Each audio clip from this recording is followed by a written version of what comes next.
राज्यातील शेतकऱ्यांसाठी महत्त्वाच्या आता शेतकऱ्यांसाठी आनंदाची बातमी आणि आजच्या ताज्या महत्त्वाच्या बातम्या आपण या बातमीपत्रात बघणार आहोत। चॅनलवर जर नवीन असाल तर चॅनल सबस्क्राइब करून बेल आयकॉन प्रेस करा।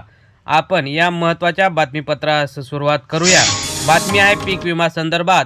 यंदाच्या शेतकऱ्यांना पिकांचा डिजिटल सर्वे 8,733.97 लक्ष निधींची तरतूद। केंद्र व राज्य शासनाच्या हिश्श्यातून होणार खर्च।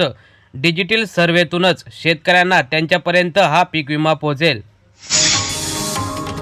61,000 आदिवासी कुटुंबे घरापासून वंचित। शबरी आदिवासी घरकुल योजना पुढे जाईना। आर्थिक पाहणी अहवालातून उघड। तर शबरी अहवाली घरकुल योजना ही यामध्ये घोटाळा सुद्धा झाल्याची शक्यता वर्तवण्यात येत आहे। उरणमध्ये L&T कास्टिंग यार्ड कंपनीत गावगुंडांचा खुलेआम धुडगूस। नोकऱ्या मागण्यासाठी गेलेल्या भूमिपुत्रावर भाजपा आमदार बालदी यांच्या बगल बच्च्यांचा तलवारीने हल्ला। सरपंच सदस्यांनाही शिवीगाळ करत ठार मारण्याची दिली धमकी। शासनाच्या चुकीच्या धोरणाने शेतकरी कंगाल। शेतकरी नेते प्रकाश पोहरे यांचे प्रतिपादन। तर म्हैसांग येथील सभेला उत्स्फूर्त प्रतिसाद। पुढील सभा सुद्धा अशीच दणक्यात घेणार, पोहरे यांनी सांगितलं।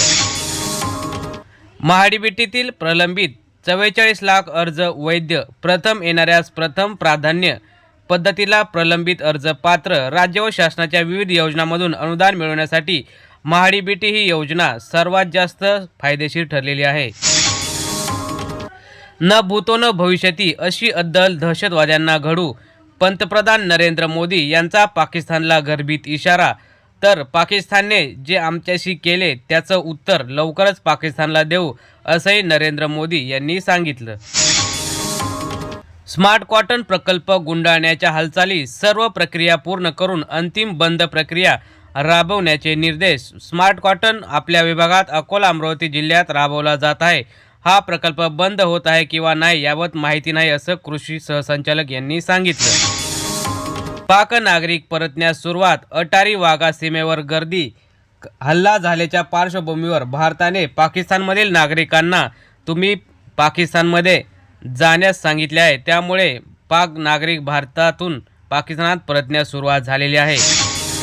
दहशतवाद हा सहन करणार नाही, नरेंद्र मोदी यांनी कालच्या सभेत सांगितल्यानंतर आता पाकिस्तानबरोबरील सिंधू पाणी वाटप ही करार सुद्धा स्थगित करण्याचा भारताचा निर्णय हा झालेला आहे। त्यामुळे दहशतवाद सहन करणार नाही अशीच भूमिका आपल्या देशाची आहे। देशात खत विक्रीत 9% वाढ। देशातील खत उत्पादनात वाढ। देशातील खताचे उत्पादन 2024-25 मध्ये जवळपास 3% वाढून 518 लाख टनांवर पोहोचलेले आहे। शेतमजूर संलग्न क्षेत्रातील मजुरांसाठी येणार मोठी योजना। कामगार विभागाने नेमली उच्चस्तरीय समिती। राज्यातील 95 लाख शेतमजूर व शेती क्षेत्रात कार्यरत असलेल्या कामगारांसाठी एक महत्त्वाची योजना शासन आणणार आहे। सिंधुदुर्ग जिल्ह्यात मागणीमुळे मासळीच्या दरात सुधारणा। पापलेट 1400 रुपये तर सुरमई 1200 रुपये प्रति किलो। मासळी मिळण्याचे कमी झालेले प्रमाण आणि पर्यटन हंगामामुळे सिंधुदुर्ग जिल्ह्यात चांगली मागणी होत आहे, त्यामुळे चांगला दर मिळत आहे। महामार्ग सुरू करण्यासाठी युद्ध पातळीवर प्रयत्न। उमर अब्दुल्ला यांचा दावा। पीडितांना तातडीचे मदतीचे आश्वासन। जम्मू काश्मीरमध्ये 24 तासात सुरू करण्यासाठी प्रशासनाच्या वतीने युद्ध पातळीवर काम सुरू आहे, असं उमर अब्दुल्ला यांनी सांगितले। कापूस आयात शुल्काबाबत शेतकरी हिताचाच निर्णय घेणार। केंद्रीय वस्त्रोद्योग मंत्री गिरिराज सिंह यांचे आश्वासन। कापूस आयात शुल्काबाबत व्यापाऱ्यांचीच नव्हे तर शेतकऱ्यांच्या हिताचा निर्णय सरकार घेणार, असंही वस्त्र उद्योग मंत्री गिरिराज सिंह यांनी सांगितलं। साखर कारखान्यांचे उतारा मापन वजन काटे AI खाली आणा। स्वाभिमानीचे नेते राजू शेट्टी यांची साखर आयुक्तांकडे मागणी। तर राज्याच्या राजकीय वर्तुळात काही नेते मतभेद विसरून येत आहेत। शेतकऱ्यांसाठी आम्ही सुद्धा येऊ, असं त्यांनी सांगितलं। मत्स्य व्यवसायाला कृषीचा दर्जा। मंत्रिमंडळ बैठकीत निर्णय। मत्स्य व्यावसायिकांना मिळणार आता सवलती। तर महाराष्ट्र सागरी मासेमारीत 6व्या क्रमांकावर असल्याची माहिती मिळत आहे। त्यामुळे हा कृषी दर्जा मिळाल्यानंतर मासे व्यावसायिकांनी आनंद व्यक्त केला। कृषी AI साठी धोरण तयार करण्याचा निर्णय। कंपन्यांसाठी अटी शर्ती निश्चित होणार। कृषी मंत्री ॲडव्होकेट माणिकराव कोकाटे यांनी सांगितलं, तर एआयचा वापर करून कृषीमध्ये अनेक बदल घडवणार असल्याचंही त्यांनी सांगितलं. रत्नागिरीत ओल्या काजूगराला किलोला 1000 रुपये दर.